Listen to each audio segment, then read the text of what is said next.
He thought he had total control. He thought she was just another nobody he could intimidate. But the moment he checked her ID, his world flipped upside down. A quiet evening drive turned into a nightmare when a police officer pulled over the wrong woman. His tone was aggressive. His mind was already made up. But what he didn't know, she wasn't just any driver. She was the state prosecutor. And by the time he realized, it was already too late. Before we continue the story, let us know where are you watching from. It had been a long day in court. She was finally heading home, exhausted but satisfied. Another case closed. Another step toward justice. She wasn't just a lawyer. She was a state prosecutor, one of the best. She had spent years fighting to put criminals behind bars. But tonight, she had no idea she was about to be treated like one. As she drove through the city, the streetlights flickered past. She was barely a mile from home when she saw it, flashing red and blue lights in her rearview mirror. Her heart sank. She wasn't speeding. She hadn't run a light. Why was she being pulled over? She signaled, pulled to the side, and rolled down her window.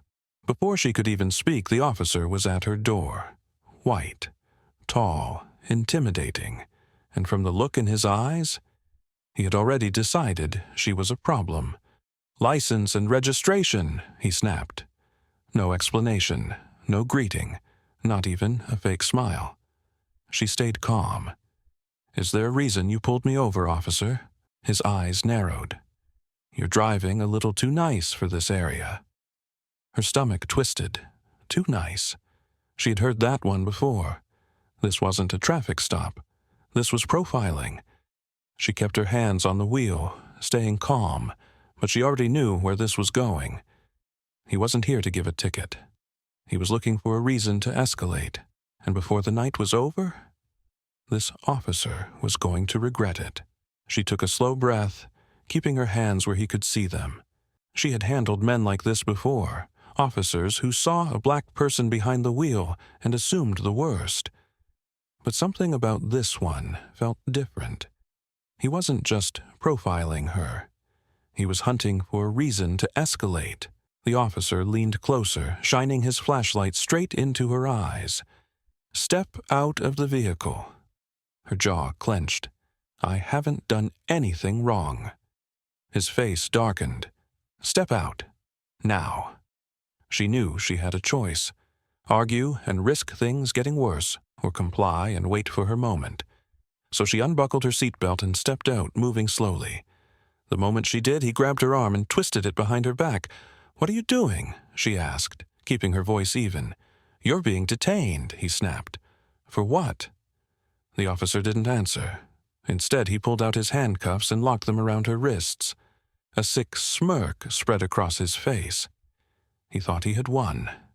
He thought she was just another black woman he could intimidate. "Where are you headed tonight?" he asked, like he had all the power in the world. She met his eyes, steady and unshaken. "Home. Less than a mile from here." He scoffed. "That's so, because your kind doesn't usually belong in this neighborhood." Her stomach turned, but she didn't react. Not yet. "You got drugs in the car," he pressed, his grip tightening. "Guns? Warrants?" She almost laughed. It was so predictable. He hadn't even run her license yet. He didn't care who she was. He just wanted to humiliate her. "I'm going to check your car," he continued, stepping toward the door. "You don't have probable cause," she said calmly. That made him freeze. "What did you just say?"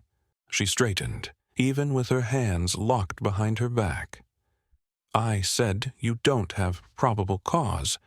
You pulled me over for nothing, detained me without reason, and now you want to violate my rights." He took a step closer, towering over her. "Listen here, lady." But then something changed.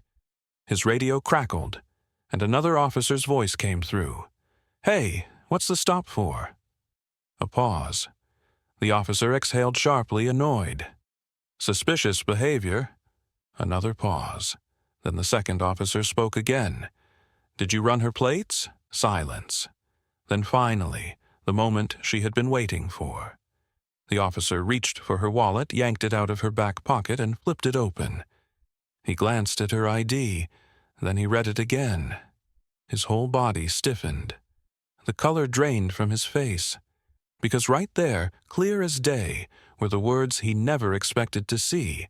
State Prosecutor. His breathing grew unsteady. His grip on her arm loosened. He blinked, trying to process what he was looking at. "You're lying," he muttered. She raised an eyebrow. "Am I?" He flipped through the rest of her credentials, hands shaking. The more he read, the worse his expression got. This wasn't just some woman. This wasn't just another driver. This was his boss's boss. She let the silence drag out, watching the panic settle in. Then, with a quiet authority he couldn't ignore, she spoke. "I'm going to ask you again, officer, what am I being detained for?" His mouth opened, but no words came out. The radio crackled again. "Officer, what's going on? Do you need backup?" The officer didn't respond. He was too busy realizing he had just destroyed his own career. She held out her hands. "Take the cuffs off. Now." He hesitated for a second, as if trying to figure out a way to fix this. But there wasn't one. With shaky fingers, he reached for his keys and unlocked the cuffs. The moment they snapped open, she turned to face him fully. "Badge number." His lips parted. "What?" "Your badge number," she repeated, her voice like ice. "Give it to me." He stammered, glancing around like he was looking for an escape. "You know what?" she said, pulling out her phone. "I'll just call the chief myself." His face twisted. "Look, But she was already dialing. It rang once, twice. Then the voice on the other end answered. She didn't hesitate. "I have an officer here who just unlawfully detained the state prosecutor." Dead silence. Then panic. The chief's voice came through fast. "Wait, what? Who?" She turned back to the officer, looking him up and down. "What's your name?" He swallowed hard, but it was over.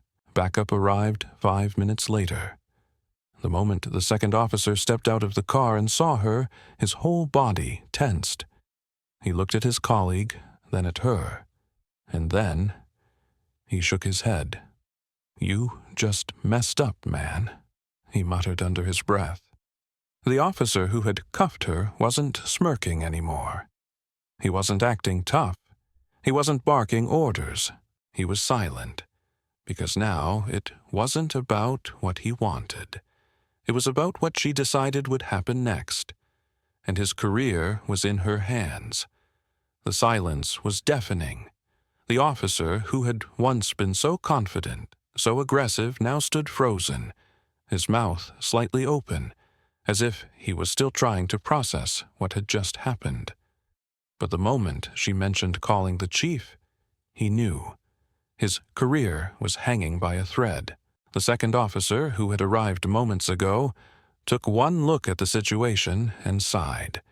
He turned to his colleague, shaking his head. "You really messed up." The first officer clenched his jaw. "I didn't know who she was," he muttered under his breath.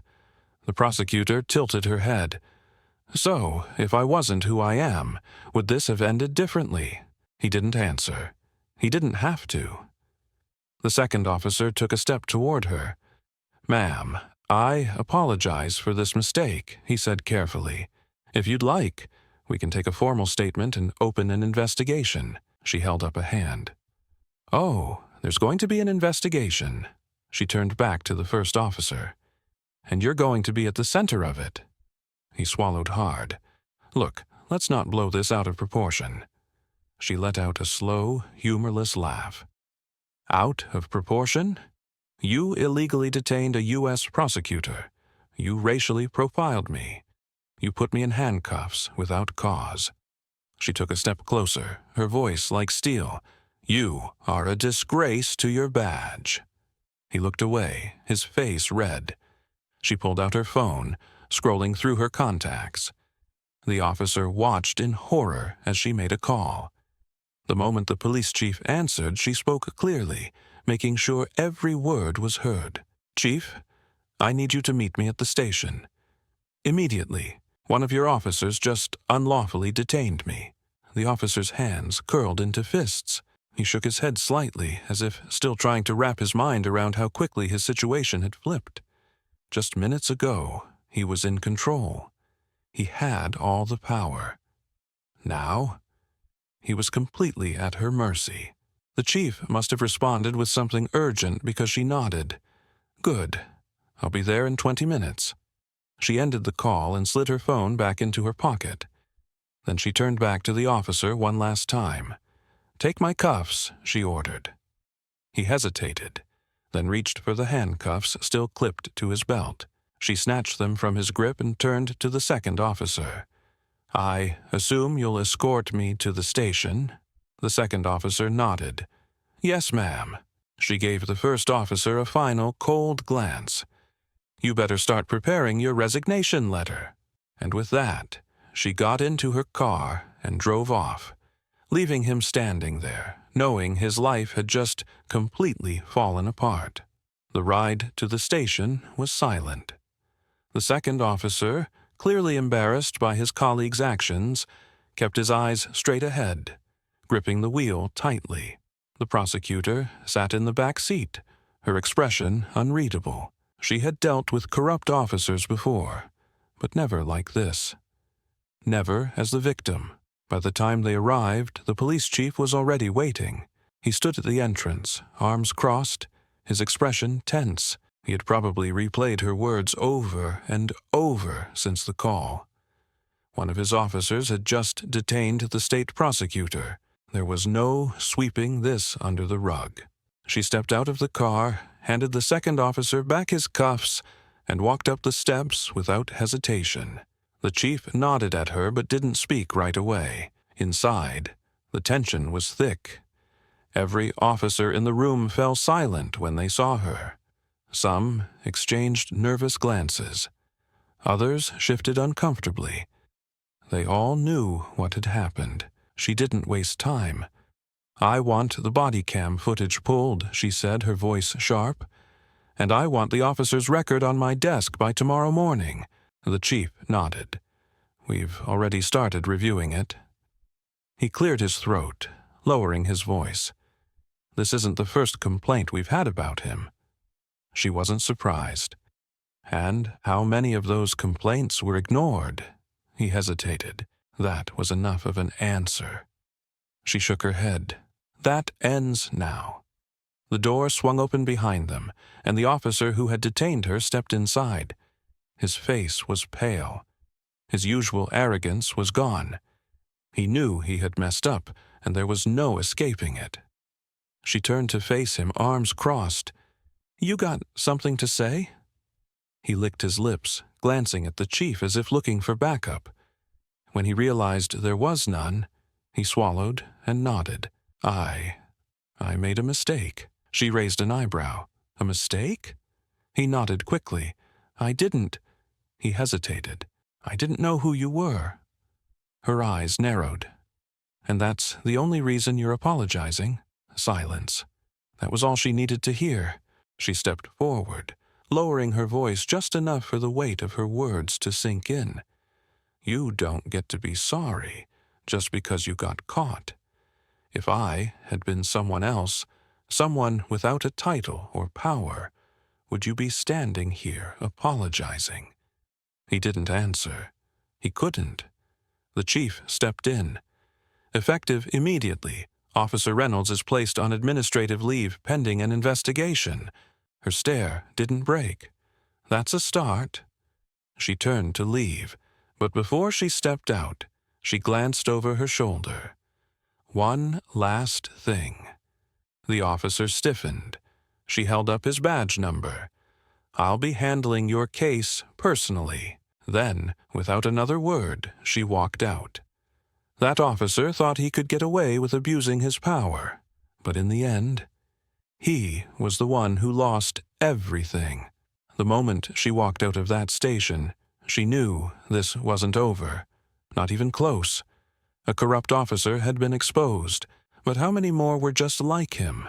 How many had gotten away with it simply because their victims didn't have the power to fight back? That was about to change.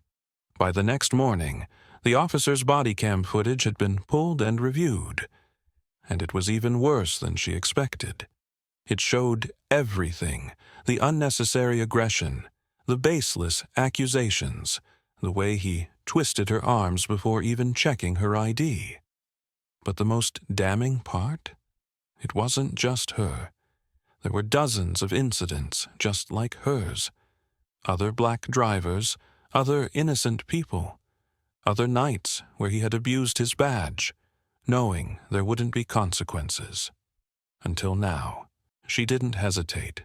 She filed an official misconduct report against him, pushing for a full investigation into his entire record. And within days, the truth started to unravel. The media caught wind of the case. The headlines were everywhere. State prosecutor illegally detained by officer with a history of racial profiling. Officer who arrested prosecutor. Had multiple complaints, but no consequences. The department had no choice but to act fast. They couldn't ignore it anymore. A week later, the police chief called her personally. "You'll be happy to know that Officer Reynolds has been terminated." She barely blinked. "Good." But she wasn't finished. "Your department let this happen," she continued. "You ignored complaints. You let him keep his badge when he should have been fired years ago." The chief sighed, knowing she was right. "We're reviewing all cases he was involved in. We'll be reopening any that raise red flags." She nodded. It wasn't justice, but it was a step. And for the first time, an officer who had abused his power didn't get to walk away untouched. This wasn't just about one cop. This was about changing a system that had protected people like him for far too long. That night, as she sat at her desk, looking over the report, she felt something she hadn't expected: satisfaction. Not because she had won, but because for once, someone like her had gotten justice. And maybe, just maybe, this was the beginning of something bigger. The fallout was immediate.